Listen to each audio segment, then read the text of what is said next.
தரிசன புஸ்தகம் 1வது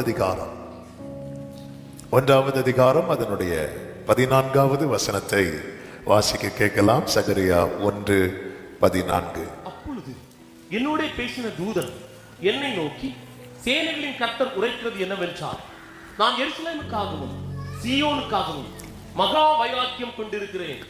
கரங்களை உயர்த்தி ஒரு விசை கூட ஹல்லேலூயா. நான் எருசலேமுக்காகவும் சீயோனுக்காகவும் மகா வைராக்கியம் கொண்டிருக்கிறேன். ஆமென். எருசலேமின் நிலைமை, தேவனால் தெரிந்தெடுக்கப்பட்ட சீயோனுடைய நிலைமை இப்பொழுது மிகவும் நெருக்கத்துக்குட்பட்டு இருக்கிறது. அந்த நெருக்கத்துக்குட்பட்டிருக்கிற நிலைமையை பார்த்து கர்த்தர் தம்முடைய வார்த்தையை தம்முடைய இருதயத்திலிருந்து வெளிப்படுத்தினதை இங்கே பார்க்க முடியும். மகா வைராக்கியம் கொண்டிருக்கிறேன் என்று சொல்லுகிற வார்த்தைக்கு ஒரு மொழிபெயர்ப்பில் இப்படி கொடுக்கப்பட்டிருக்கிறது: My love for Jerusalem and Mount Zion is passionate and strong என்று கொடுக்கப்பட்டிருக்கிறது. இந்த எருசலேம் மேல, இந்த சீயோன் மேல நான் ஒரு அன்பு வச்சிருக்கிறேன் பாரு.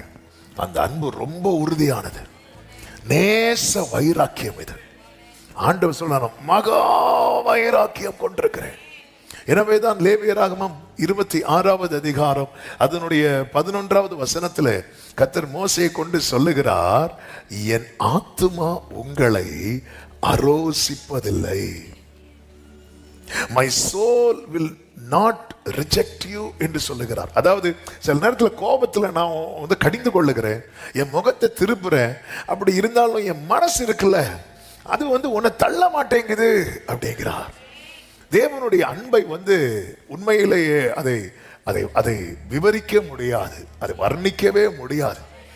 ஆமென். அதனாலதான் நேற்று காலை அந்த வாக்குத்தத்த ஆராதனையில எப்படி ஒரு வார்த்தை ஆண்டவர் சொல்ல வைத்தார். சில நேரத்தில் பார்த்தா அவருடைய முகத்துல கோபம், ஆனா மனசுல பாசம். ஹல்லேலூயா.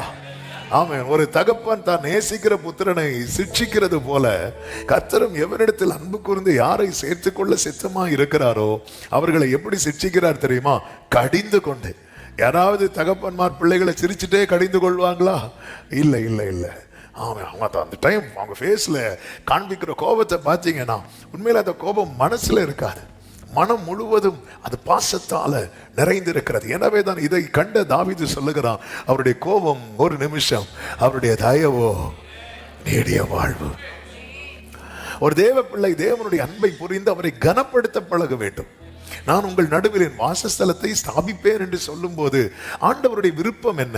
நம்மை தேவன் எதற்காக உண்டாக்கினார் தெரியுமா? அவரோடு கூட வாசம் பண்ணுவதற்காக, அவரோடு கூட வாசம் பண்ணுவதற்காக. இதை ஒரு தேவ பிள்ளை என்றைக்குமே புரிந்து கொள்ள வேண்டும். மனிதனை தேவன் படைத்ததே அப்படிதான். மனிதனை படைத்து அவர் என்ன கண்டார் தெரியுமா? மனிதன் தனிமையாய் இருப்பது நல்லதல்ல. அவர் மனிதனை படைத்ததே அவர் தனியா இருக்கிறதுனால. அவர் தனியா இருக்கிறார், அவர் அன்பாகவே இருக்கிறார். அந்த அன்பை காண்பிக்க ஒரு நபர் தேவை. ஆமென். அவரோடு பழக, அவரோடு உறவாட ஒரு நபர் தேவை. எனவே என்ன செய்கிறார்? ரொம்ப யோசித்து, ரொம்ப பிளான் பண்ணி தமது சாயலால் கர்த்தர் மனிதனை உண்டாக்கினார். ஆனால் மனிதன் தேவைக்காக மட்டும் தேவனை நெருங்குகிறவனாகவும் தேவைகள் சந்திக்கப்படும் போது விட்டு விடுகிறவனாகவும் காணப்படுகிறான். கர்த்தர் இஸ்ரவேல் ஜனங்களை இரத்தத்தால் மீட்கப்படுகிறார்கள். இஸ்ரவேல் ஜனங்களுடைய உங்களுடைய நடக்கைகளை குறித்து வேதம் நமக்கு காண்பிக்கிறது. நெருக்கம் வரும்போது நெருங்குகிறாங்க, கொஞ்சம் விசாலத்துல விட்டதும் விலகி போறாங்க. இன்னைக்கு அந்த நிலைமை தான் இன்றும் சபைகளில் தொடர்ந்து கொண்டிருப்பது மிக மிக பரிதாபம். அதனால என்ன செய்கிறார் தெரியுமா? இமைப்பொழுது கைவிடுகிறார்.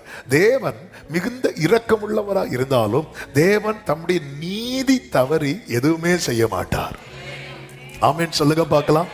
இதை வந்து சபை புரிந்து கொள்ள வேண்டும். அவர் ரொம்ப பாசம் உள்ளவர், ரொம்ப அன்புள்ளவர், அதனால நம்ம கண்டுக்க மாட்டார். அப்படி அல்ல. அவருடைய நீதி என்று ஒன்று இருக்கிறது. அந்த நீதி விட்டு எதுவுமே செய்ய மாட்டார். அந்த நீதியின் வெளிப்பாடு தான் நம்முடைய அக்கிரமங்கள் இயேசுவின் மேல் சுமத்தப்பட்ட போது பிதா என்ன செய்கிறார் தெரியுமா? முகத்தை திருப்புகிறார் என்று சொல்லப்பட்டிருக்கிறது. அந்த நேரத்தில் தான் இயேசு கத்துறார், என் தேவனே, என் தேவனே, ஏன் என்னை கைவிட்டீர்? கர்த்தருடைய நாமத்திற்கு மகிமை உண்டாவதாக. அவர் மிகுந்த இரக்கம் உள்ளவர். யாக்கோபை ஆண்டவர் தொட்டார் பார்த்தீங்களா, அது அவருடைய நீதி. காரணம் யாக்கோபு ஏசா விஷயத்துல தப்பு யாருக்கிட்ட இருக்கு அப்படின்னா யாக்கோபு கிட்ட தான் இருக்கிறது. யாக்கோபை நான் சிநேகித்தேன்னு சொல்லி அவனை சிட்சிக்காமல் விடவில்லை. அதனாலதான் சொல்றேன், நீ பயப்படாதே, நான் உன் கூட இருப்பேன். ஆமே, அதை நினைச்சு நீ பயப்படாத, ஆனாலும் உன்னை நான் லைட்டாவது அடிப்பேன், உன்னை நான் சிட்சிக்காம விட மாட்டேன் யாக்கோவே அப்படிம்பார். ஏன்னா நீ பண்ண தப்பெல்லாம் பார்த்துட்டு நான் சும்மா இருப்பேன்னு நினைக்கிறியா? ஆமே, உன்னை நான் அழிக்கும்படி அடிக்க மாட்டேன், நீ நல்லா இருக்கணும்னு அடிப்பேன். அல்லேலூயா. தாவீது சொல்லுகிறார், முற்புறத்திலும் பிற்புறத்திலும் நீரனை நெருக்கி உமது கரத்தை என் மேல வைக்கிறேன். அவருடைய மனதில் அந்த நேசம் இருக்கிறதுனால தான் அவர் சொல்ல, நான் சீயோனுக்காக வைராக்கியம் கொண்டேன் அப்படிங்கிறார். ஆண்டவருடைய அந்த வைராக்கியத்தை குறித்து பேசணும்னா நிறைய பேசிட்டே இருக்கலாம். இந்த நாளிலே பேசும்படி கர்த்தர் சிந்தையில கொண்டு வந்த 3 வார்த்தைகளை உங்கள் மத்தியிலே நான் சொல்லி ஜெபிக்க விரும்புகிறேன். ஒன்று, தேவன் நம்மேல் வைத்த அன்பு மிக பெரியது. இதை டெய்லி சொல்லணும். ஹல்லேலூயா. ஆண்டவருடைய அன்பு, அந்த அன்பின் வெளிப்பாடாக கர்த்தர் ஓசியா என்கிற தீர்க்கதரிசியை பார்த்து சொல்றாரு, 1வது அதிகாரம் 2வது வசனத்துல, நீ என்ன பண்ணு, ஒரு சோர ஸ்திரீயையும் சோர பிள்ளைகளையும் உன்னிடமாய் சேர்த்துக்கொள் அப்படிங்கிறார். தேசம் கர்த்தரை விட்டு விலகி சோரம் போயிட்டு, ஆண்டவரை விட்டு தேசம் விலகிட்டு, நீ என்ன பண்ணு, சோர ஸ்திரீயை போய் அடின்னு சொல்லல, வெட்டி போடுன்னு சொல்லல, சேர்த்துக்கொள் அப்படிங்கிறார். அந்த காலத்து தீர்க்கதரிசிகள் உண்மையிலே நம்ம சல்யூட் பண்றோம். ஹல்லேலூயா. எப்படி இருக்கும், என்ன நினைப்பாங்க? ஆமென், ஆமென். வழி விட்டு நடக்கிற ஒரு ஸ்திரீயை நீ போய் சேர்த்துக்கொள். ஆண்டவரே, என்ன ஜாதினே தெரியாதுப்பா, எந்த சர்ச்சுக்கு போறாங்கன்னே தெரியாதுப்பா, நீங்க ஒரு பயோடேட்டா தந்திருக்கிறீங்க, முதல் லைனே பார்த்தாலே. ஆமென். நீங்க அந்த பழைய பாட்டு தீர்க்கதரிசிகள் பாத்தீங்கன்னா ஆண்டவர் சொல்லுவார், மொட்டை போடு அப்படிம்பார், மொட்டை போடுவாங்க. போய் சாம்பல்ல உட்காரு, சாம்பல்ல உட்காருவாங்க. என்ன சொல்ற, அதாவது ஆண்டவருடைய இருதயத்தின் வெளிப்பாடை அவங்க காட்டுவாங்க. ஜனங்கள் புரிந்து கொள்ளும்படி சில அடையாளங்களை அவர்கள் மூலம் கர்த்தர் வைப்பார்.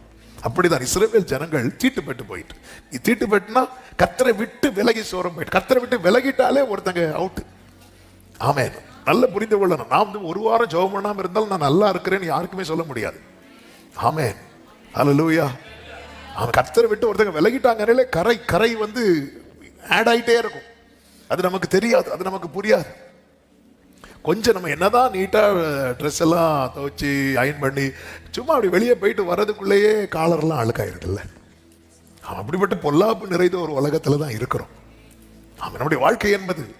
இவர் என்ன பண்றா, கர்த்தர் சொன்னதும் 3வது வசனத்தில் சொல்லப்பட்டிருக்கிறது, அவன் போய் திப்லாயிமின் குமாரத்தி ஆகிய கோமேரை சேர்த்து கொண்டான் என்று சொல்லப்பட்டிருக்கிறது. கோமேர் அப்படிங்கிற ஒரு ஸ்திரீய போய் விவாகம் பண்ணுகிறான். இவள் யார் அப்படின்னா சோர ஸ்திரீ, வழிவிட்டு நடக்கிறவள். விவாகம் பண்ணுகிறான். 3 பிள்ளைகள் பிறக்கிறார்கள். 3 பிள்ளைகள் பிறந்ததுக்கு அப்புறமும் இவளுடைய லைஃப் ஸ்டைல் எப்படிதான் இருக்கு அப்படின்னா பாவம் செய்கிறவளாய் தான் தொடர்ந்து கொண்டே இருக்கிறாள். 2வது அதிகாரம் அதனுடைய 2வது வசனத்தை வாசியுங்கள். உங்கள் தாயுடைய வழக்காடுங்கள், எனக்கு மனைவியும் அல்ல, நான் அவளுக்கு புருஷனும் அல்ல, அவள் தன் வேசித்தனங்களை, இது கோபத்தின் வெளிப்பாடு. அவ பண்ற செயலை பார்த்து அவள் தன் வேசித்தனங்களை தன் முகத்தின் என்றும் தன் விபச்சாரங்களை தனங்களின் நடுவில் என்றும் விலக்கி போட கடவுள். நல்ல கவனமா கேளுங்க. போய் மனைவியாக்கி கொள்ளுகிறான் ஓசியா. மனைவியாக்கி கொள்ளப்பட்டவள் யார் அப்படின்னு பார்த்தா எந்த தகுதியுமே இல்லாதவள், எந்த தகுதியுமே இல்லாதவள். 100 பேரை தேடி நீங்க போகல, தொலைந்து போன என்ன தேடி வந்தீங்க. தகுதி உள்ள 99 ஆடுகள் இருக்கிறது. நம்ம என்ன நினைக்கிறோம் தெரியுமா, அவருக்கு வேற ஆளே இல்லைன்னு. இல்ல, 99 லிஸ்ட்ல இருக்கு. அதை விட்டுட்டு இந்த ஒன்ன தேடி வரார். தேடி வந்து சேர்த்து கொண்டதே பெரிய கிருபை. நானும் நீங்களும் அப்படிப்பட்ட பயங்கரமான குழியிலும் பாவ சேற்றிலும் இருந்து தூக்கி எடுக்கப்பட்டிருக்கிறோம். தேவன் கிருபையாய் நம்மை சேர்த்து கொண்டார். எப்படிப்பட்டவங்களும் இயேசுவின் இடத்தில் வரலாம். அந்த அன்பு அவ்வளவு பெரியது. ஆனா வந்ததுக்கு அப்புறம் பழைய மார்க்கத்தை விடாம அது தொடரும் போது இந்த இடத்துல அவர் சொல்றாரு, நீ எனக்கு மனைவியும் கிடையாது, நான் உனக்கு புருஷனும் கிடையாது.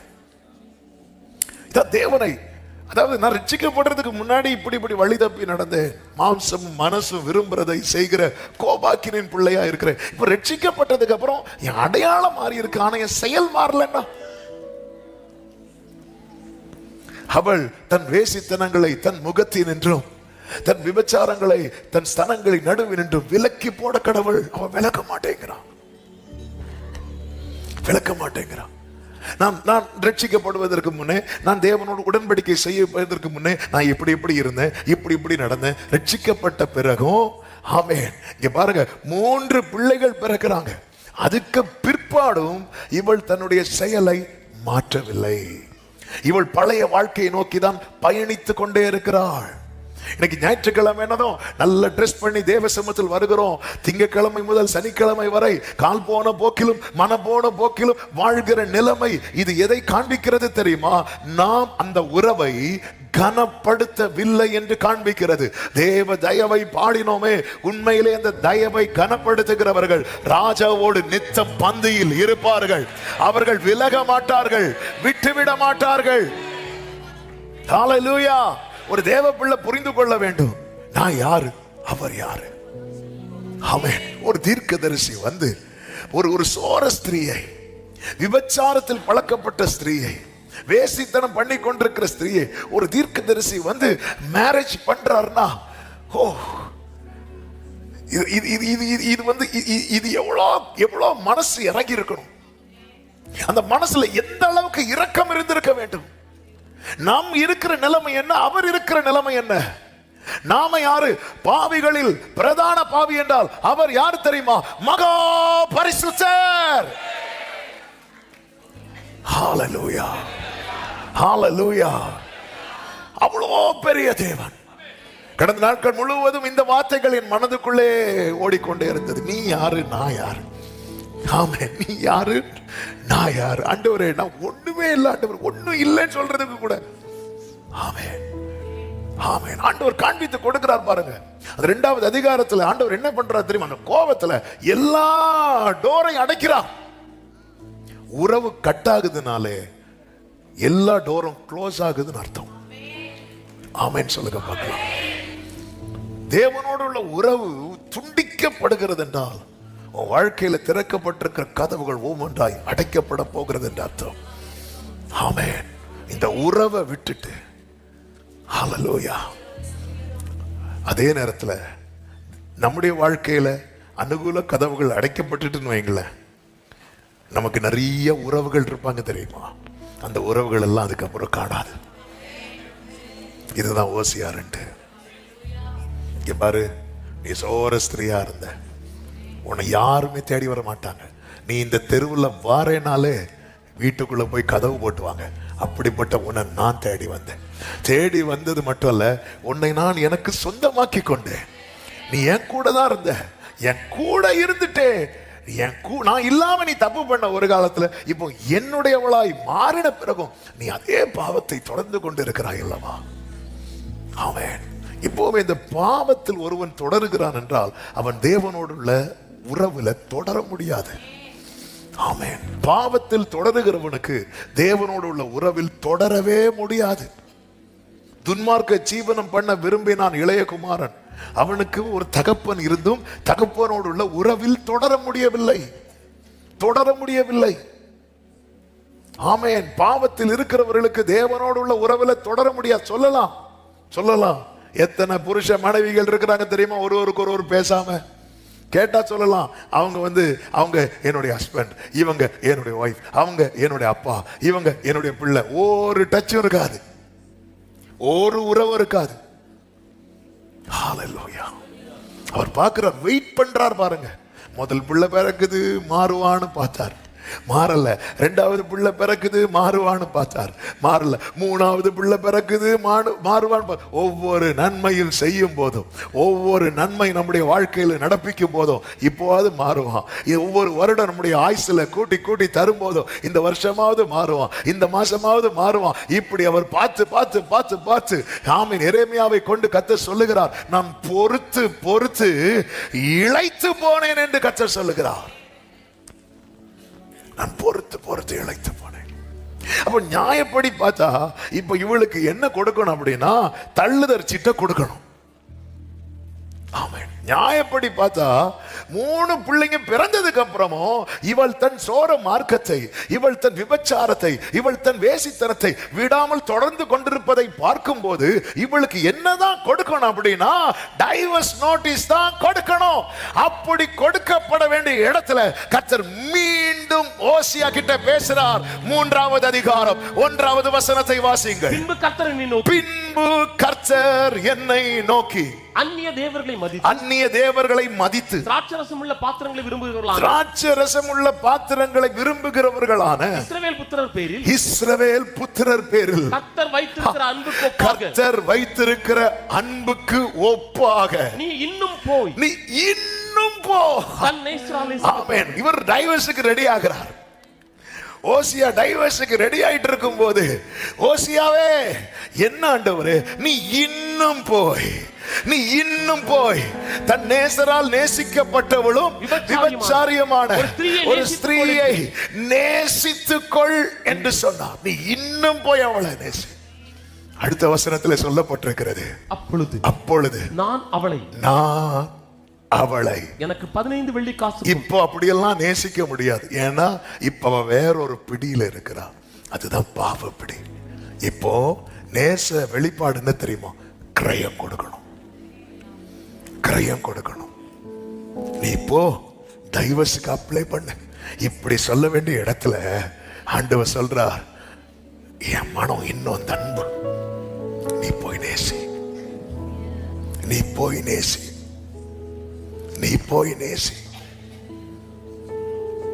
அப்பொழுது நான் அவளை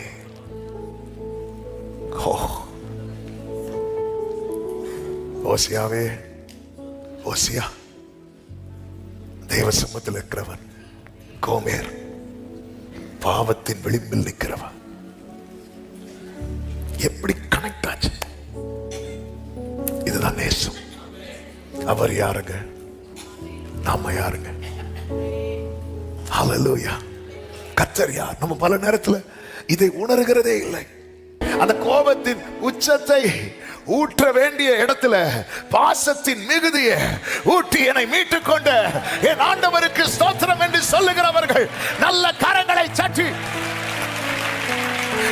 இந்த கோமேர் யாருன்னு என்கிட்ட கேட்ட நான் சொல்லுவேன், ஆதான். ஹல்லேலூயா. கோமேர மீட்க ஓசியா போனாரு, என்ன மீட்க மேசியா வந்தாரு. ஹல்லேலூயா. ஆமென் சொல்றவங்க நல்ல கையை தட்டி. நம்ம ஓசியாவால மீட்கப்பட்டவங்க அல்ல, மேசியாவால மீட்கப்பட்டவங்க. ஹல்லேலூயா. ஓசியா கொடுத்த கிரயம் 15 வெள்ளி காசு, 1.5 கலம் வார்கோதுமை. மேசியா கொடுத்த கிரயம் அவர் பிதாவுக்கு சமமா இருப்பதை கொள்ளையாடின பொருளா எண்ணாமல் அடிமையின் ரூபம் எடுத்து தம்மை தாமே வெறுமையாக்கி சிலுவையின் மரண பரியந்தம் தாழ்த்தின அவருடைய கிருபைகளுக்காக. முதலாவது இந்த கோமேரை ஓசியா விவாகம் பண்ணும்போது எந்த டிமாண்டும் வைக்கல. நீ இப்படி இருக்கணும் அப்படி இருக்கணும் சொல்லல. அவளே மாறுவான்னு பார்த்தார், மாறவே இல்லை. ஆனா இப்பொழுது கிரயம் கொடுத்து வாங்குறார். கிரயம் கொடுத்து வாங்கப்பட்டவளுக்கு என்ன சொல்லுகிறார் என்றால் 3வது வசனத்தை வாசி. அவளை நோக்கி நீ வேசித்தனம் பண்ணாமலும் நீ வேசித்தனம் பண்ணக்கூடாது.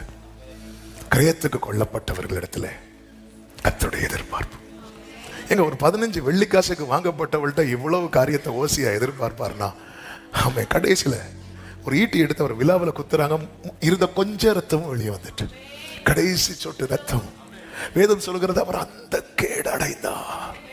என்னையும் உங்களை மீட்பதற்காக ஆமென். மறுபடியும் மறுபடியும் அந்த மேசியா வந்ததே உண்மையிலே வந்து அவர் பனிஷ் பண்றதுக்கு வருவார்னு பார்த்தா இல்ல இல்ல இல்ல, மறுபடியும் இன்னும் போய் நேசித்துக்கொள். இவ்வளவாய் உலகத்தில் அன்பு, ஆண்டவருடைய அன்பை வந்து மற்றவர்களுக்கு அதை காண்பிக்க தெரியாமல் இருந்தபோது தம்முடைய ஒரே பேரான குமாரனை அனுப்பி நான் எவ்வளவு நேசிக்கிறேன் என்பதை ஜனங்களுக்கு காண்பிக்கும்படி தம்முடைய குமாரனை அனுப்பினார். குமாரனும் அதை வெளிப்படுத்தினார், பியூட்டிஃபுல்லா வெளிப்படுத்தினார். அவருடைய இரத்தத்தால நம்மை மீட்டு அவர் கொடுத்த கிரயம் அப்படிப்பட்ட கிரயம். அந்த பாச மிகுதி, பாச மிகுதி. இன்னைக்கு நாம் அவருடையவர்களா இருக்கிறோம். என்ன கேட்கிறா தெரியுமா? இனி நீ வேசித்தனம் பண்ணாமலும் ஒருவனையும் சேராமலும் அநேக நாள் எனக்காக காத்திரு, உனக்காக நானும் காத்திருப்பேன். ஹல்லேலூயா, ஹல்லேலூயா. யார் பரிசுத்தமா இருப்பாங்க தெரியுமா? இந்த பாசத்தை உண்மையாய் மதிக்கிறவர். பரலோக பாசத்தை மதிக்கிறவர்கள் பரிசுத்தத்தை அதிகம் நேசிப்பார்கள். ஆமென். அதாவது இதுல என்ன ஒரு மேட்டர்னா, கோமேருக்கு அவளை குறித்து நம்பிக்கை இல்லை, நான் மாறுவேன். ஆனா ஓசியாக்கு நம்பிக்கை இருக்கு. நமக்கெல்லாம் நம்பிக்கை இருக்கு, நம்மளாம் பரிசுத்தமா வாழ்வோம். எனக்கு நம்பிக்கை கிடையாது, ஆனா மேசியாக்கு நம்பிக்கை இருக்கு, இவன் இருப்பான். கிரயம் கொடுத்த போது எதிர்பார்ப்பு ஜாஸ்தி ஆகுது. நீ எனக்காக காத்திரு, நான் உனக்காக, பரலோகத்துல உனக்காக நான் இருக்கிறேன், இதை மட்டும் நீ மறந்துடாத. ஆமென். நல்ல புரிந்து. அதனாலதான் வேதம் சொல்லுங்க, நீங்க அழைக்கப்பட்ட அழைப்பை பாருங்கள். இவ்வளவு இவளுக்கு வாழ்க்கை கொடுத்த பிறகும் இவள் வழிமாறி போனது நிமித்தமாய் இவளுக்கு தள்ளுதற் சீட்டை தான் கொடுக்கணும். பிரமாணம் சொல்லுது இல்ல, ஒருவள் இப்படிப்பட்ட பாவத்தில் அகப்பட்டா அவளுக்கு என்ன கொடுக்கலாம்? தள்ளுதற் சீட்டு. பிரமாணத்தின்படி பார்த்தா நம்மளெல்லாம் தள்ளி இருக்கணும். ஆனா கிருபையின்படி பார்த்தா நாம தள்ள வேண்டிய என்னையும் உங்களை நீ இன்னும் போய் நேசித்துக்கொள். இந்த நேசம். ஹல்லேலூயா, ஹல்லேலூயா. என்னை கேட்டுக்கொண்டிருக்கிற அன்பு சபையே, யாருக்காக வாழ்ந்து கொண்டிருக்கிறோம்? ஆமென். இந்த அளவுக்கு நேசிக்கிற ஒரு பர்சன் உங்க வாழ்நாள்ல நீங்க பார்த்திருப்பீங்களா? ஆமென். உங்க வாழ்நாள்ல கற்பனையில கூட இப்படி ஒரு பர்சனை நம்மளால கிரியேட் பண்ண முடியுமா? சான்ஸே கிடையாது. உலக நேசங்கள் எல்லாம் முட்களாய் கொத்தும் போது நீர் என்ன மறக்கல, எப்படிங்க என்ன விட்டு விலகல ஏக்கமுள்ள கண்ணால. இன்னும் அந்த கண்கள்ல ஏக்கம் குறையல. இளையகுமாரன் தயங்கி வரும்போது தகப்பன் கண்ணில் இருந்த ஏக்கம். ஆமே, இவனுக்கு அப்பாவை குறித்து இன்னைக்குதான் வெளிச்சமே வந்துச்சு. ஆனா அப்பா டெய்லி அந்த வாசல்ல கதவையும் ஜன்னலையும் திறந்து வைத்து பார்த்து கொண்டே இருக்கிறான். இன்னைக்கு வருவான். அவனுடைய செயலின் நிமித்தம் மூத்த மகன் வெறுக்கிறான். ஆனால் தகப்பனுக்கு வெறுக்க முடியல. இதுதான் தகப்பனுடைய இருதயம். நீங்க திரும்பிட்டீங்கன்னு வைங்கள. ஆமென். அதுதானே ஓசியா 11 கர்த்தர் சொல்லுவார். 11வது அதிகாரம் அதனுடைய 8 முதல் பாருங்கள். எப்ராயிமே, நான் உன்னை எப்படி கைவிடுவேன்? இஸ்ரவேலை நான் உனக்கு எப்படி ஒப்புக் கொடுப்பேன்? நான் உன்னை எப்படி ஆத்மாவை போலாக்குவேன்? உன்னை எப்படி செபோய்மை போல வைப்பேன்? என் இருதயம் எனக்கு நீ செய்யறத வச்சு பார்த்தா நான் உன்னை கைவிடணும். ஆனா உன்னை கைவிடணும்னு நினைக்கும் போது என் இருதயம் எனக்குள்ளே குழம்புகிறது. என் பரிதாபங்கள் ஏகமாய் பொங்குகிறது. என் உக்கிர கோபத்தின்படி செய்ய மாட்டேன். கோபம் காட்டுவேன். ஆனா கோபத்துல 2 கோபம் இருக்கு. கொஞ்ச கோபம், கடுங்கோபம். ஆமென். ஆண்டவர் நீங்க பைபிள்ல பாத்தீங்கன்னா அவருடைய பிள்ளைகள்கிட்ட காட்டுறதெல்லாம் என்ன கோபம் தெரியுமா? கொஞ்ச கோபம். சத்துருக்கள்கிட்ட காட்டுறதெல்லாம் என்ன கோபம் தெரியுமா? கடுங்கோபம். நமக்கு கொடுக்கிற வார்னிங் என்ன தெரியுமா? இந்த கொஞ்ச கோபத்தை எப்படி ஆக்கிறாத? கடுங்கோபம் ஆக்கிறாத. ஆமென். கொஞ்ச கோபத்துலதான் அற்ப காலம் உண்ட கோபத்தினால் என் முகத்தை உனக்கு இமைப்பொழுது மறைத்தேன். ஆமென். இந்த கோபத்துல அவர் நம்மை பார்த்திடக்கூடாதுன்னு அவர் மறைக்கிறார். கோபத்துல பார்த்தா எரிஞ்சிரும். அவருடைய கண்கள் அக்கினி ஜுவாலை போன்றது. அது அந்த அந்த கண்கள்ல நம்ம கிருபையை காண்பித்து வாழ்ந்து கொண்டிருக்கிறோம். அப்படி கோபத்துல நம்மளை பார்த்திடக்கூடாதுன்னு அவர் முகத்தை மறைக்கிறார். ஆமென். சில பாருங்க, இந்த அப்சலோம்கிட்ட தாவீது பேசவே மாட்டார். அப்சலோம் ஏன்னா ஒருவனை கொன்றுவான். அவன் வரும்போது அப்சலோம் சொல்லுவார், தாவீது சொல்லுவார், நான் சரி அவனை போக சொல்லு, ஏன்னா பார்த்தா என்ன ஆயிரும், கோபம் வந்துடும். அதனால சரி அவனை போக சொல்லு, நான் என்ன பார்க்க வேண்டியதில்லை, அவனை போக சொல்லு அப்படின்னு சொல்லிட்டு அனுப்பி விட்டுருவாரு. அந்த கோபத்தில் ஏதாவது பண்ணிடக்கூடாது அப்படிங்கிறதுக்காக அப்சலோம தாவீதுக்கு ரொம்ப பிடிக்கும், மனசுல பாசம் இருக்கு. ஆனால் அவருடைய செயல் வந்து தாவீதுக்கு கோபத்தை கொடுக்குது. அந்த கோபத்தின் நிமித்தமா அவனை நான் பார்த்தா ஏதாவது பண்ணிடுவேன், அவனை நான் பார்த்தா ஒருவேளை ஏதாவது திட்டிடுவேன், அவனை பார்த்தா நான் ஏதாவது இது அடிச்சிருவேன், அதனால அவனை பார்க்க வேண்டாம், யோவாப்ட்ட சொல்றாரு, அவனை பார்க்க வேண்டாம், அவனை போக சொல்லு அப்படின்னு சொல்லிட்டு அனுப்பிவிடுவார். இது வந்து பாசமுள்ள கோபம். பாசம் உள்ள இருக்கதான் குழம்புது. ஆமென். அடுத்த வாசத்துல கர்த்தர் சொல்லுகிறார் 10வது வசனத்துல, அவர்கள் கர்த்தரை பின்பற்றுவார்கள். அதாவது கர்த்தரை பின்பற்றுவார்கள். அவர் சிங்கத்தை போல் கர்ச்சிப்பார். நம்ம ஆண்டவரை ஃபாலோ பண்ண ஆரம்பிச்சுட்டோம் வைங்களேன், ஆண்டவரிடமாய் சாய்ந்துட்டோம் வைங்களேன், கர்த்தர் எப்படி கர்ச்சிப்பார் தெரியுமா? சிங்கத்தை போல கர்ச்சிப்பார். இந்த வேர்டை கவனிங்க. அவர் கர்ச்சிக்கும் போது அவர்கள் சந்ததியா மேற்கு திசையிலிருந்து நடுங்கி வருவார்கள். அடுத்த வார்த்தை, எகிப்திலிருந்து குருவிகளை போலவும் அசீரியா தேசத்திலிருந்து புறாக்களை போலவும். இதெல்லாம் எதை காண்பிக்கிறது என்றால் அடிமைத்தனத்தை காண்பிக்கிறது. கர்த்தர் சொல்றது என்னன்னா, நீ மட்டும் என் பக்கம் வந்துட்டேன்னா உன் தலைமுறை எந்த கட்டில இருந்தாலும் எந்த அடிமைத்தனத்தில் இருந்தாலும் கர்த்தர் பரத்திலிருந்து போடுகிற ஒரு சத்தம் அவங்கள கொண்டு வரும். ஆமென். ஆமென். நம்மை சார்ந்தவர்கள் அடிமைத்தனத்தில் இருக்கிறாங்கன்னா அதுக்கு உத்தரவாதம் யார்கிட்ட இருக்கு தெரியுமா? இந்த வேர்டை கவனிங்க. அவர்கள் கர்த்தரை பின்பற்றும் போது அவர் சத்தமிடுவார், எங்கெல்லாம் இருக்கிறாங்களோ பறந்து வருவார்களாம் குருவிகளை போல. ஆண்டவர் பரத்திலிருந்து குமரினாலே எல்லா கட்டும் உடைஞ்சிரும். அவர் அமைதியா இருக்கிறார். ஏன் அமைதியா இருக்கிறார்னா, நம்ம அவரை கோபப்படுத்தி கொண்டு இருக்கிறோம். அவருடைய அன்பை உள்வாங்குகிறது இல்லை. நம் கிரயத்துக்கு கொல்லப்பட்டவர்கள் அல்லவா. கோமேரே, இப்போ ஓசியா இவ்வளவு கிரயம் கொடுக்க காரணம் என்ன? நீ வழி விலகினதுனால. ஆமென். நீ பழைய காரியத்தை விடாம பின்பற்றினதுனால இன்னைக்கு உனக்காக கிரயம் கொடுக்க வேண்டியதாயிற்று. கிரயம் கொடுக்க வேண்டியதாயிற்று. நாம் ஆண்டவர் வந்து மனிதனை படைத்து தம்முடைய சாயலாக படைத்து நல்லா வச்சிருந்தார். விலகி போயிட்டான், சோரம் போயிட்டான். ஆனால் அந்த நேசத்தை பாத்தீங்களா? லூசிஃபரை தள்ளுனது போல இவனை தள்ளுறதுக்கு எவ்வளவு நேரம் தான்.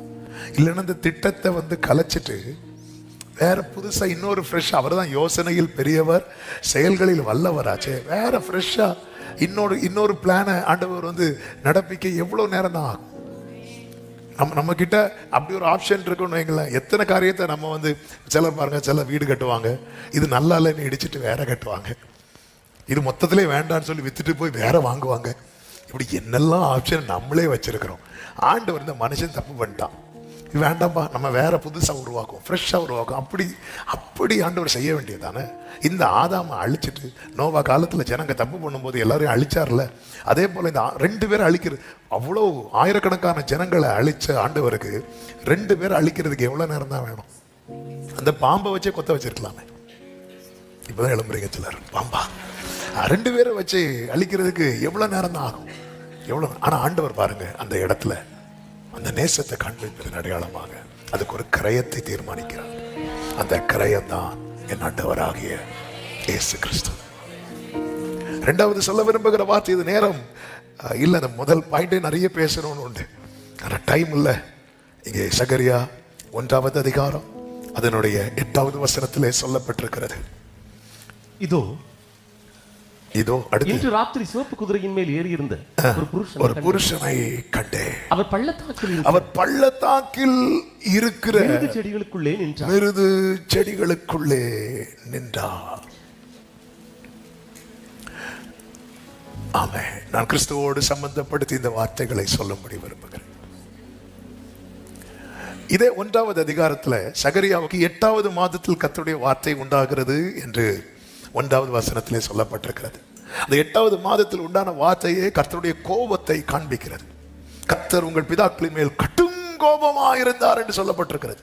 இது 8வது மாதத்தில் உண்டான வார்த்தை. ஆமென். அவ்வளவுதான். எவ்வாறு அன்னைக்கு பிதாக்கள் அப்படி இப்படி பண்ணாங்க, தீர்க்கதரிசிகள் சொன்ன வார்த்தையை கேட்கல, அதனால என்னாச்சு, அவங்களுக்கு என்னெல்லாம் இவங்களை அடிப்பேன் அழிப்பேன்னு சொன்னாரோ அது எல்லாம் பலித்ததே அப்படி சொல்லிட்டு 8வது மாதத்தில் அந்த கோப வெளிப்பாடு வந்து சகரியா மூலம் உரைக்கப்படுகிறது. அதன் பிறகு 11வது மாதம் 7வது வசனத்தை வாசிங்கள். தரியு அரசாண்ட 2ஆம் வருஷம் சேபாத் மாதமாகிய 11ஆம் மாதம் 24ஆம் மாதம். இன்னைக்கு காலையில் இந்த வார்த்தையை பார்க்கும்போது ரொம்ப சந்தோஷமாயிட்டு. ஹல்லேலூயா. கர்த்தர் 11ஆம் மாசம் தான் பேசிட்டே இருக்கிறார். ஆமே. அவருடைய கோபத்துல பேசிட்டு அதுக்கப்புறம் ஆண்டவரால இருக்க முடியல. இந்த பிள்ளைங்களை கோபத்துல அடிச்சுட்டு அதுக்கப்புறம் யார் ரொம்ப ஃபீல் பண்ணுவாங்க தெரியுமா? பிள்ளைங்க பெற்றோர் முன்னாடி ஓன் அழுதுட்டு வெளியே போய் விளையாடிட்டு இருக்கோம். ஆனா ஐயோ இப்படி பண்ணிட்டோமே. ஆமே. அதனால சில பிள்ளைங்களுக்கெல்லாம் என்னன்னா, எங்க அப்பா என்ன அடிக்க மாட்டாரா அப்படின்னு. ஏன்னா அடிச்ச ஐஸ்கிரீம் அடிச்சு ஏதாவது கோபப்பட்டா ஆமென். சில ஏதாவது கோபத்தில் ஜாஃபியை திட்டேன்னா அவருடைய ஃபேஸ் அப்படி வச்சுட்டு, சரி போட்டுமா வா வா நம்ம ஐஸ்கிரீம் சாப்பிடலாம், எனக்கு இப்போ வேண்டாம் கொஞ்சம் கழிச்சு போதும். அதனால சில பிள்ளைங்களுக்கு என்னன்னா ஏதாவது கோபப்பட மாட்டாங்க. ஆமென். 8ஆம் மாதத்துல அப்படி அவரு பேச பிதாக்களை பாரு, ஒருத்தரை விட்டு வைக்கல, அப்படி ஒரு கோபத்துல பேசிட்டு 11வது மாதத்துல மறுபடியும் வார்த்தை உண்டாகிறது. அந்த வார்த்தை உண்டாகும் போது ஒரு காட்சி, அந்த காட்சி தான் மிருது செடிகளுக்கு இடையிலே ஒரு புருஷன் நிற்கிறார். இந்த மிருது செடி என்பது ஆவிக்குரிய கண்ணோட்டத்தில் சொல்ல விரும்புகிறது. இது எதை காண்பிக்கிறது என்றால், இஸ்ரவேல் ஜனங்கள் ஒன்று அவருடைய ஜனத்தை காண்பிக்கிறது. சிறுமை, நெருக்கம், இது நடுவிலே அவருடைய ஜனத்தோடு கூட யார் நிற்கிறார் தெரியுமா? ஒரு புருஷன் நிற்கிறார். ஆமென். இந்த காலை வேளையில என கேட்கிற ஒவ்வொருவருக்கும் சொல்லுகிற நற்செய்தி என்ன தெரியுமா? நீ நடப்பது தண்ணீர், நீ நடப்பது அக்கினி, ஆனால் நீ தனியாக இல்லை. உன்னோடு கூட உனக்காக ஒரு கர்த்தர் நிற்கிறார். நல்ல கரங்களை தட்டி ஆமென் சொல்லுங்க பார்க்கலாம். நமக்காக நிற்கும் இயேசு, நமக்காக நிற்கும் இயேசு. எல்லாரும் வலது கரத்தை உயர்த்தி சொல்லுங்க, எனக்காக நிற்கும் இயேசு, எனக்காக நிற்கும் இயேசு. நீர் என்ன மறக்கல, என்ன விட்டு விலகல, ஏக்கமுள்ள கண்ணால எங்கிதான் நீங்க. நீர் என்ன வெறுக்கல, தள்ளி தூரம் போகல, கால்கடக்க எனக்காக எனக்காக நிற்கும் இயேசு நிற்கிறார். இந்த மிருது செடி என்பது ஒரு நம்பிக்கையை கொடுக்கிறது. முட்செடிக்கு பதிலாக தேவதார் விருட்சம், காஞ்சோரிக்கு பதிலாக மிருது செடி முளைக்கும். அது கர்த்தருக்கு கீர்த்தியாகவும் நிர்மூலமாகாத. அப்போ இது ஒரு ரெஸ்டரேஷனை காண்பிக்கிறது. அவர் மறுபடியும் மறுபடியும் மறுபடியும் கட்டி எழுப்புவார், மறுபடியும் புதுப்பிக்க போகிறார். நல்ல கரங்களை சாட்டி ஓ ஜீசஸ். மிருது செடிகளுக்கு நடுவில் ஒரு புருஷன் இருக்கிறார். 8வது மாதத்திலே கோபத்தின் வெளிப்பாடு வந்தது உண்மைதான். இந்த 11வது மாதத்திலே சபையே உனக்கு ஒரு ரெஸ்டோரேஷன், உனக்கு ஒரு ரெஸ்டோரேஷன் இருக்கிறது.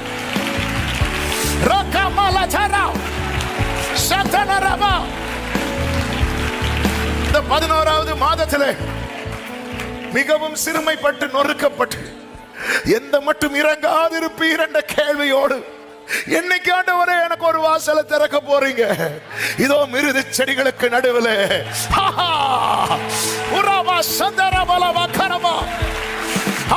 சபையே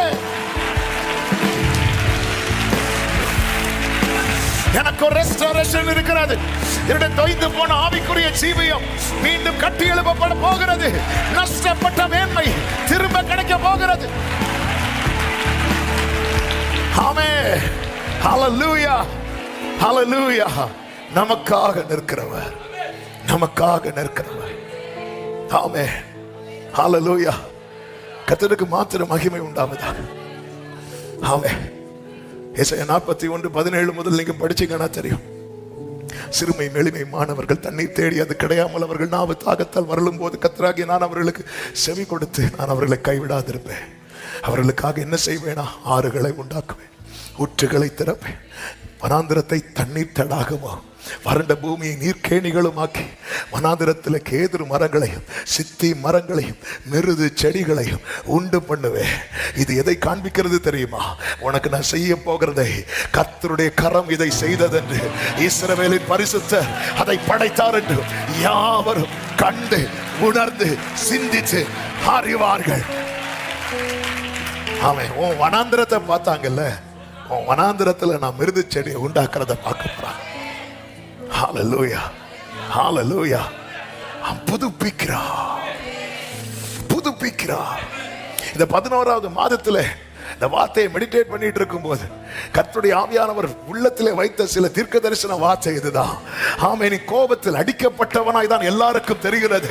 ஆனால் இதோ உன்னை புதுப்பிக்கிறவர், இழந்த எல்லாவற்றையும் திருப்பி தருகிறவர். ஆமென், ஆமென் சொல்லுங்க பார்க்கலாம். ஹல்லேலூயா, ஹல்லேலூயா. கர்த்தருக்கு மகிமை உண்டாவதாக. அவர் புதுப்பிக்கிறவர், மிருது செடிகளின் நடுவில் நிற்கிறார். ஆமென். என்ன ஒரு நம்பிக்கை.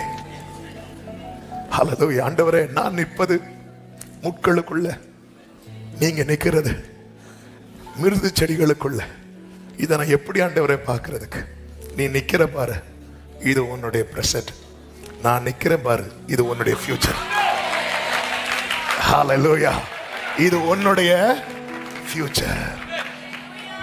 அதனாலதான் இயேசுவை நோக்கி, இயேசுவை நோக்கி fix your eyes on Jesus.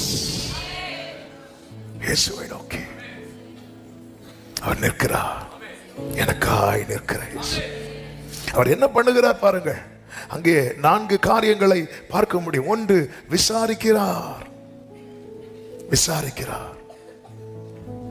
ஹல்லேலூயா, விசாரிக்கிறார். 11வது வசனத்தை பாருங்கள். பின்பு அவர்கள் மிருது செடிகளுக்குள்ளே நின்ற கர்த்தருடைய தூதனை நோக்கி, நாங்கள் பூமியெங்கும், அதாவது சிவப்பு மங்கின நிறம் உள்ள வெண்மையான குதிரைகள் அவருக்கு பின்னாக இருக்கிறது. அவைகள் இவரை நோக்கி என்ன சொல்லுகிறது? வாசிங்க. நாங்கள் பூமியெங்கும் சுற்றி பார்த்தோம், இதோ பூமி முழுவதும் அமைதலும் அமெரிக்கையுமாய் இருக்கிறது என்றார். விசாரிக்கிறார். ஆமா, எப்படி இருக்கு? எல்லாம் விசாரிக்கிறார், விசாரித்து அறிகிறவர். ஒரு தகப்பன் தன் மகனை அழைத்துக் கொண்டு வருகிறார். இயேசு கேட்கிறார், இது இவனுக்கு உண்டாகி எவ்வளவு காலம் ஆயிற்று அப்படின்னு கேட்கிறார். எதுக்கு இந்த வார்த்தையை சொல்றேன் தெரியுமா? உன்னை விசாரிப்பாரட்ட சீயோன் என்று சொல்லி உனக்கு தள்ளுண்டவள் என்று பெயரிட்டாங்க. இவளை கேட்கறதுக்கு, இவனை கேட்கறதுக்கு யாரும் இல்லைன்னு இதோ ஒருவர் நிற்கிறார். மிருது செடிகளுக்கு நடுவில் உன்னை கிரயம் கொடுத்து மீட்டவர் நிற்கிறார். ஆமென் சொல்லுங்க பார்க்கலாம். அவர் விசாரிக்கிறார்.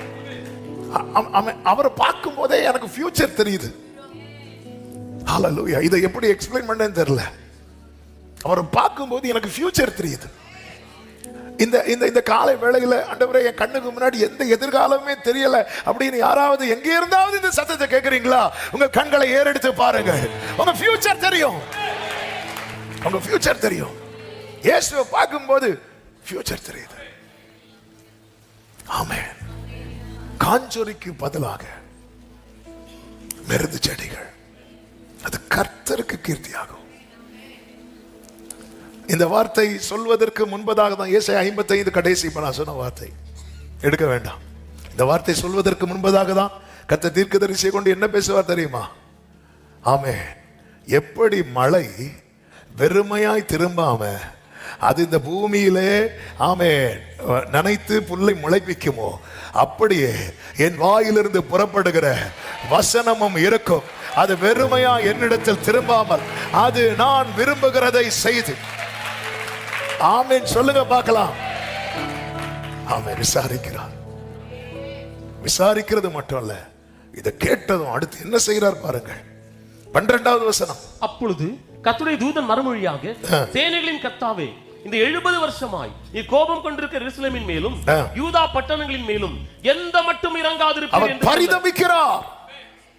பரிதபிக்கிறார். எனக்காக பரிதபிக்கிறவர். ஒரு கொன்னை வாய் உடையவனை இயேசுவினிடத்திலே கொண்டு வரும்போது அவன் நிலைமையை பார்த்து இயேசு என்ன செய்தார் என்று சொல்லப்பட்டிருக்கிறது தெரியுமா? பெருமூச்சு விட்டாராம். அப்படி பெருமூச்சு விட்டுதான் அவர் எப்பச்சா என்று சொன்னார். அப்படி பெருமூச்சு விட்டார். பரிதவிக்கிறார், எனக்காக பரிதவிக்கிறவர். அவர் பரிதவிக்கிறவர் மாத்திரமல்ல, பரிந்து பேசுகிறார். எந்த மட்டும் இறங்காதிருப்பீர்.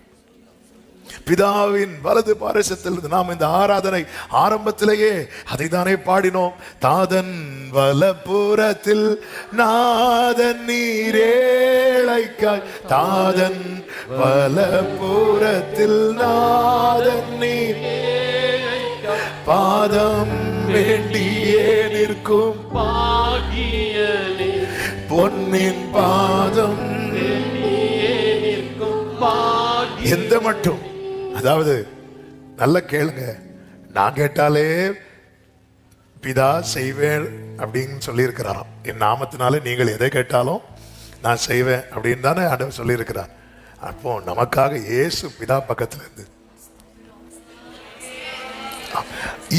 இப்படி இப்படி இந்த பிக்சர் காண்பிக்கும் போது பிதா வந்து ரொம்ப பயங்கரமானவரும், இயேசு ரொம்ப அன்பாரும் அப்படி இல்லை. அவர் பிதாவின் தற்சொரூபம். எனக்கு பிதாவை பார்த்து என்னால புரிந்து கொள்ள முடியவில்லை அவருடைய அன்பை. நான் இயேசுவை பார்க்கும் போது புரிந்து கொண்டேன் அவருடைய அன்பை. எனவேதான் மார்பில் சாய்ந்திருந்தவன் எழுதி வைக்கிறார், தேவன் அன்பாகவே இருக்கிறார். மோசையால இப்படி எழுதி வைக்க முடியல. ஆமே, மோசே பட்சிக்கிற அக்னின்னு எழுதி வச்சுட்டார். ஆனா மோசே ஃப்ரெண்டு மாதிரி சிலர் எழுதுறதும் மேல நிற்பாங்க. நமக்கு எழுதி வச்சாரு மோசே. மனுஷனுடைய ஆயுசு நாட்கள் 70, பலத்தின் மிகுதினா 80. மோசே 120 வயசு. அது எப்படி மோசே நேரா வந்து பேசணும்னு வச்சிருக்கிறேன். ஆமென், ஹல்லேலூயா. நீங்க கூட ஒரு பட்சிக்கிற அக்கினின்னு போட்டுட்டு நீங்க என்னடா முகமுகமாய் ஒரு பட்சிக்கிற அக்கினி அப்படி போட்டு எல்லையை போட்டுட்டு உள்ள போய் நம்மளால சொல்ற எனக்கு உங்களை பார்க்கணும். ஆண்டவர் மிரட்டுறார், என்ன பார்த்தா உயிரோடலாம் இருக்க மாட்டார், எனக்கு பார்க்கணும். ஆமென். இவங்க தேவனுடைய அன்பை அனுபவித்தார்கள். இவர்களால தேவனுடைய அன்பை வெளிப்படுத்த முடியல. அப்பதான் இயேசு என்ன பிதா என்ன பண்றார், தம்முடைய ஒரே பேரான குமாரனை அவர் மார்பில் ஒருவன் சாய்ந்து இருக்கிறான். இயேசு சொல்ற, என்னை கண்டவன் பிதாவை காண்கிறான். எழுதுறான், தேவன் அன்பாகவே இருக்கிறார்.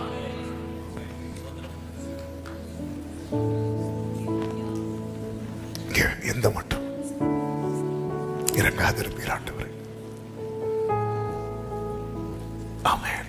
அப்பதான் அப்படி கேட்டவருக்கு பிரதியுத்தரமாக கர்த்தர் சொன்ன வார்த்தை என்ன? 13. அப்பொழுது கர்த்தர் என்னோட பேசின தூதனுக்கு நல் வார்த்தைகளையும் ஆறுதலான வார்த்தைகளையும் பிரதியுத்தரமாக சொன்னார். அப்போ என்னை குறித்து இயேசு பிதாவின் இடத்துல பரிந்து பேசும்போது எனக்கான வார்த்தைகள் எல்லாம் யாருக்கு சொல்லப்படுகிறது?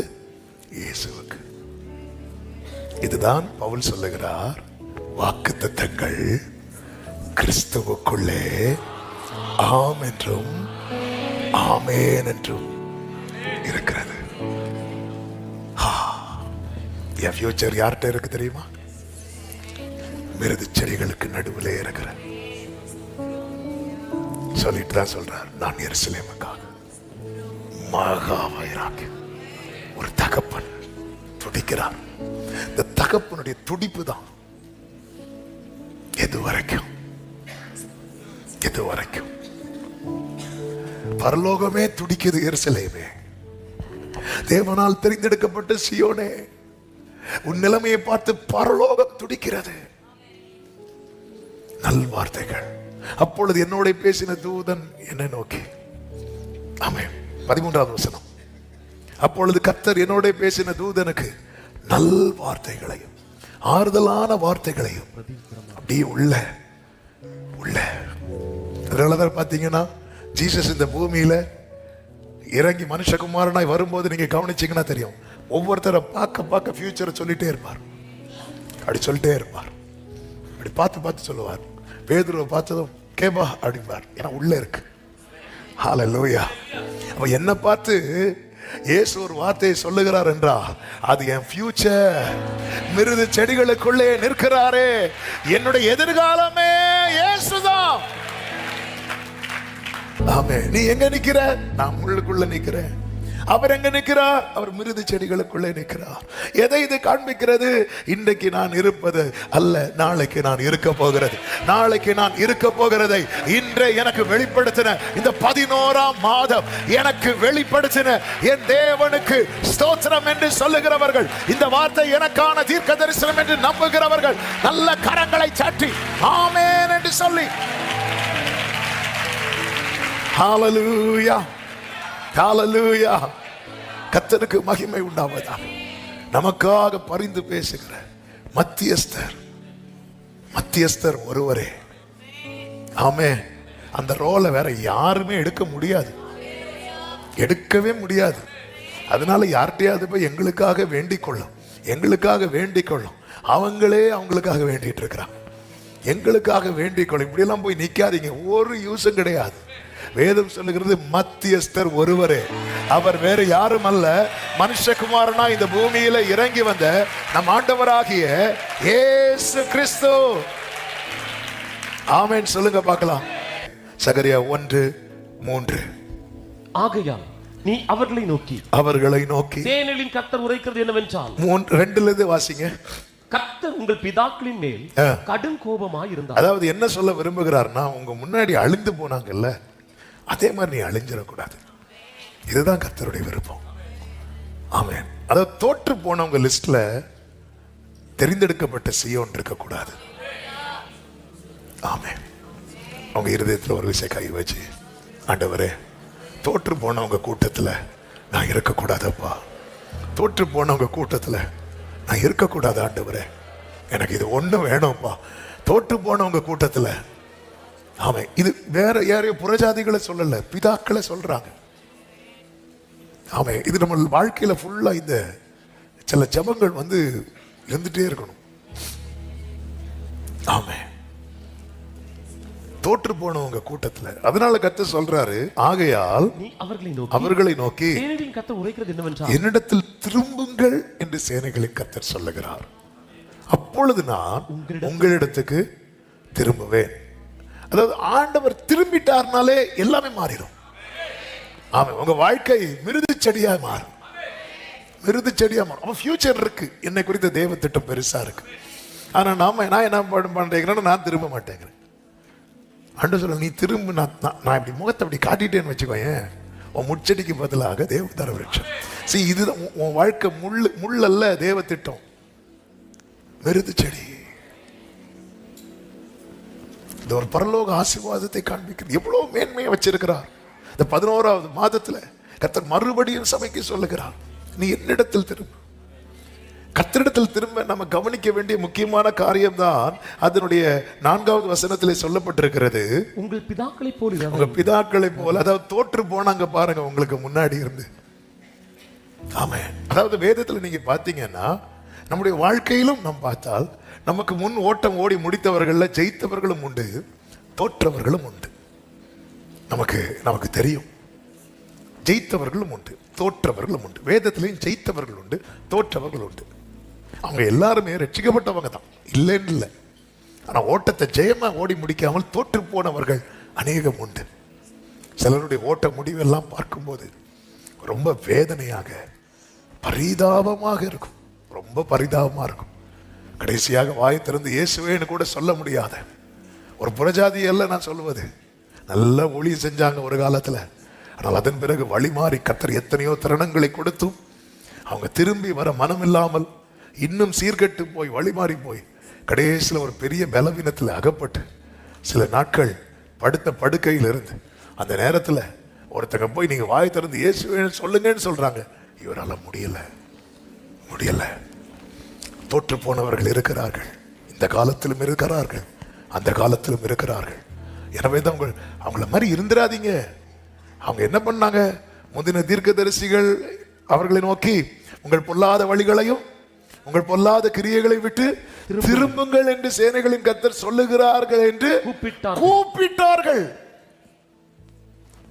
அப்படி சத்தம் போட்டு கூப்பிட்டாங்க. அப்படி பண்ணாதப்பா, அப்படி பண்ணாதப்பா, அப்படி பண்ணாத. ஆனால் அவர்களோ எனக்கு செவி கொடாமலும் என்னை கவனியாமலும் போனார்கள் என்று. ஆமென். கூப்பிட்டது யாரு? தீர்க்கதரிசிகள். ஆண்டவர் அதை எப்படி கொண்டு வரார் தெரியுமா? எனக்கு செவி கொடுக்கல. அவங்க என்ன நினைச்சாங்க தெரியுமா? இந்த தீர்க்கதரிசிக்கு வேலையே தான், இந்த எரேமியாவே இப்படிதான், சும்மா சும்மா இப்படிதான் பேசிட்டு இருப்பான். அந்த எசேக்கியேல் வாயை திறந்தாலே அப்படிதான் பேசிட்டு இருப்பான். இன்னைக்கு எல்லாருமே அப்படிதான் பாக்குறாங்க. ஊழியக்காரங்க இவங்க இப்படிதான் பேசுவாங்க, அவங்க அப்படிதான் பண்ணுவாங்க, இவங்க இப்படிதான். வாக்குத்தத்தத்தை மட்டும் கர்த்தர் இன்னைக்கு தூதனை அனுப்பி பேசினார். ஆமென். ஆண்டவர் அதை எப்படி கொண்டு வர பாருங்க. அவன் எனக்கு செவி கொடாம என்ன கவனிக்கல. அவங்க என்ன கவனிச்சிருப்பாங்கன்னா அவங்களுக்கு செவி கொடுத்திருப்பாங்க. அதனாலதான் ஒவ்வொரு தூதன் பேசும் போதும், சபைகளுக்கு ஒவ்வொரு தூதன் சொல்லும் போதும், ஆமென், அந்த ஒவ்வொரு தூதனுக்கு ஒவ்வொரு வார்த்தை கொடுக்கப்படும் போதும் அந்த வார்த்தை எப்படி முடிக்கப்படும் தெரியுமா? ஆவியானவர் சபைகளுக்கு சொல்லுகிறதை. அவ்வளவுதான். அது இந்த தூதன் சொல்றது, அந்த தூதன் சொல்றது, இந்த பாஸ்டர் சொல்றது, அந்த பாஸ்டர், இந்த பார்வையில் இருக்கிறவர்களை குறித்து தான் கர்த்தர் சொல்றாரு. அவங்க எனக்கு செவி கொடுக்கல, என்ன கவனிக்கல. இன்னைக்கு அநேகர் ஊழியர்களை தான் கவனிக்கிறாங்க, கர்த்தரை கவனிக்கிறது இல்லை. ஆமென். கர்த்தரை கவனிக்கிறது இல்லை. அதனாலதான் நமக்கு ஏற்ற ஊழியர்களை நாமே தெரிந்தெடுத்துக் கொள்வோம். நமக்கு பிடிச்சது மாதிரி வார்த்தை வரலையா, இன்னைக்கு அவ்வளவுதான். இன்னைக்கு இங்க ஆவி இல்லை, சேனலை மாத்து, அங்க ஆவி, அடப்பாவி. ஆமென். ஆண்டவர் சொல்ல, நீ என்ன கவனிக்கல. நல்ல கவனிங்க. நம்முடைய போக்கஸ் வந்து கர்த்தர் மேலதான் இருக்கணும். அவ்வளோ வெளிப்பாடு தூதன் யாருக்கு கொடுக்கிறாருன்னா யோவானுக்கு கொடுக்கிறார். எல்லா சத்தியத்தை அறிந்த பிறகும் ரொம்ப நேரம் தூதன் பேசுறதுனால யோவான், சார் வணக்கம் அப்படின்னு கும்பிட போனார். கொஞ்சம் முன்னாடி தான் சாத்தான் தள்ளப்பட்டதெல்லாம் உன்கிட்ட பேசிட்டு இருந்தேன், நீ என்னையே தள்ளிடுற போல இருக்கு. இந்த காலில் விழுறவங்கள்ட்ட ரொம்ப கேர்ஃபுல்லா இருக்கும். எப்போ நீ என்னையே தூக்கிடுவ போல இருக்கு, வேண்டாம்பா, விட்டு, நான் நல்லா இருக்கிறது உனக்கு பிடிக்கலையா? சீஷர்கள்ட்ட. அதனால தானே இயேசு சொல்வார், எல்லாரும் புகழும் போது உங்களுக்கு ஐயோ. ஆமாம். அதனாலேயே 4 பேரை சுத்தி வச்சிருப்பார். நம்ம ஜெபம் பண்ணி அவங்கள விரட்டுவோம்.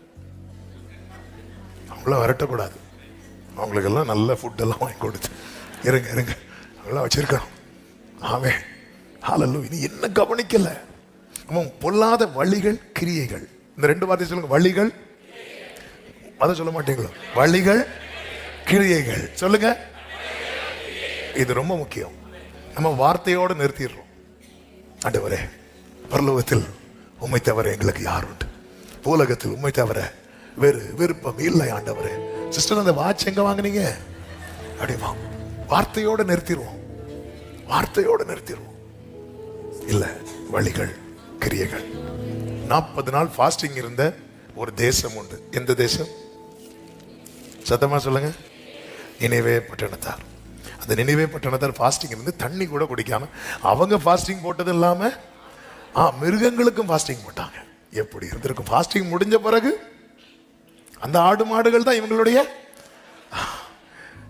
அந்த ஆடு மாடு நினைச்சிருக்கும், நீ பண்ண தப்புக்கு இதான் பார்த்தீங்களா, மனுஷன் எவ்வளவு மோசமானவன்.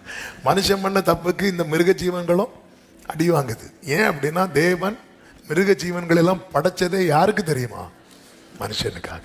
அதனாலதான் அழிக்கணும்னு நினைக்கும் போது மொத்தமா அழிச்சிட்டார். ஒரு குடும்பத்தை காப்பாற்றணும்னு தீர்மானிச்சிட்டார். அந்த குடும்பம் காப்பாற்றப்பட்டதுனால ஒவ்வொரு ஜோடு மிருக ஜீவன்கள் காப்பாற்றப்பட்டது. அவர்கள் காப்பாற்றப்படலைன்னா அதுவும் போயிருந்திருக்கும். ஆமென். ஆனால் இன்னைக்கு பாருங்க, நம்ம ஒரு மனுஷனுக்காக போராடுறாங்களோ இல்லையோ, நாய்க்காக எல்லாம் போராடுவாங்க. மனுஷனெல்லாம் மதிக்கிறதே கிடையாது. மனுஷனுக்காக யாராவது போராடுறாங்களான்னு பார்த்தா இல்ல. ஆனா யாருக்கு இல்லாமோ எதுக்கு இல்லாமோ போராடிட்டு இருப்பாங்க. கர்த்தர் படைத்ததே. இங்க பாருங்க, இந்த ஜனங்கள் 40 days ஃபாஸ்டிங் இருந்தாங்கல்ல, கர்த்தர் அவர்கள் அழுகையை கேட்டு, கர்த்தர் அவர்கள் ஜெபத்தினுடைய அந்த பிரேயர் பாயிண்ட்ஸை பார்த்து, அதுவும் சிலர் ஆண்டவரேன்னு சொல்றதை பார்த்து, அப்படியெல்லாம் பைபிள் இல்ல. யோனா 3வது அதிகாரம் அதனுடைய 10வது வசனத்திலே சொல்லப்பட்டிருக்கிறது, பொல்லாத வழியை விட்டு திரும்பினார்கள். அவர்கள் தங்கள் பொல்லாத வழியை விட்டு திரும்பினார்கள் என்று தேவன் அவர்களுடைய கிரியைகளை பார்த்து நான் என்னதான் ஒயிட் அண்ட் ஒயிட் போட்டு ஊழியம் செஞ்சாலும் அப்படி பார்ப்பார். கிரியைகளை அப்படி பார்ப்பார். என்னுடைய பாஸ்டையும் பார்ப்பார், என்னுடைய ஃபியூச்சரையும் பார்ப்பார். இவன் எப்படி நாளைக்கு இதான் பண்ண போறான் அவர் பார்த்து. அதனாலதான் இன்னைக்கு அநேகருடைய புலம்பல் என்னன்னா, நான் எவ்வளவு கேட்டு பார்த்துட்டேன் பிரதர்.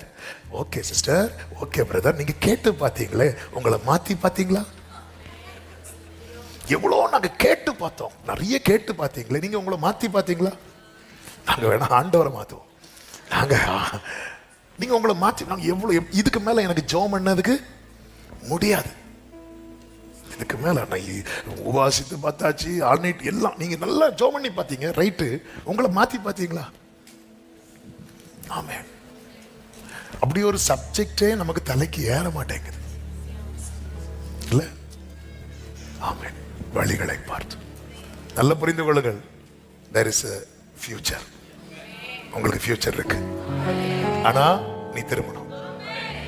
அந்த புருஷன் அன்னைக்கு திரும்ப எல்லா வழிகளை அடைத்த போது அவள் சொன்ன வார்த்தை அதுதான், நான் என் முந்தின புருஷன் இடத்துக்கு போவேன், இப்பொழுது இருக்கிறதை பார்க்கலாம், அப்பொழுது நலமா இருக்கும். கண்களை மூடி ஒரு 2 நிமிஷம் ஜெபம் பண்ணலாமா? ஆண்டவரே, என்னுடைய வேதனைக்கு காரணம் நான் தான்பா. ஆனாலும் 11ஆம் மாதத்துல மிருது செடிகள் மத்தியில நீர் நின்று எனக்கு ஒரு எதிர்காலம் இருக்கிறது என்பதை இந்த நாளிலே வெளிப்படுத்த நம்முடைய கிருபைகளுக்காக ஸ்தோத்திரம். ஆண்டவரே, என்னை தருகிறேன். ஆண்டவர், என்னை தருகிறேன் அப்பா. என்னை கண்ணோக்கி பார். ஆமென். ஜீசஸ், தள்ளப்பட வேண்டிய என்னை மீண்டும் அன்பு வைத்து தேடி வந்தீங்க, தெரிந்து கொண்டீங்க. உம்மிடமாய் திரும்புகிறோம். ஆவியானவரே, நீர் எங்களை செவ்வையான வழியில் நடத்துவீராக. உம்மை கோபப்படுத்தும் செயல் எங்களுக்கு தூரமாவதாக. உம்மையே நோக்கி வாழ கிருபை செய். எனக்கு நீ எந்த எதிர்காலம் இல்லைங்கிற நிலையில தான் வந்தேன். ஆனா நீங்க இன்னைக்கு உண்மை வெளிப்படுத்தினீரே. இந்த 11ஆம் மாதத்தில மிருது செடிகளின் நடுவிலே நிற்கிற புருஷனாக நீர் உம்மை காண்பித்து எனக்கு ஒரு எதிர்காலம் உண்டு என்பதை இந்த நாளிலே நீர் வெளிப்படுத்தின கிருபைகளுக்காக நன்றி அப்பா. நன்றி அப்பா. அர்ப்பணிக்கிறோம். எல்லா மகிமையும் உமக்கே செலுத்துகிறோம்.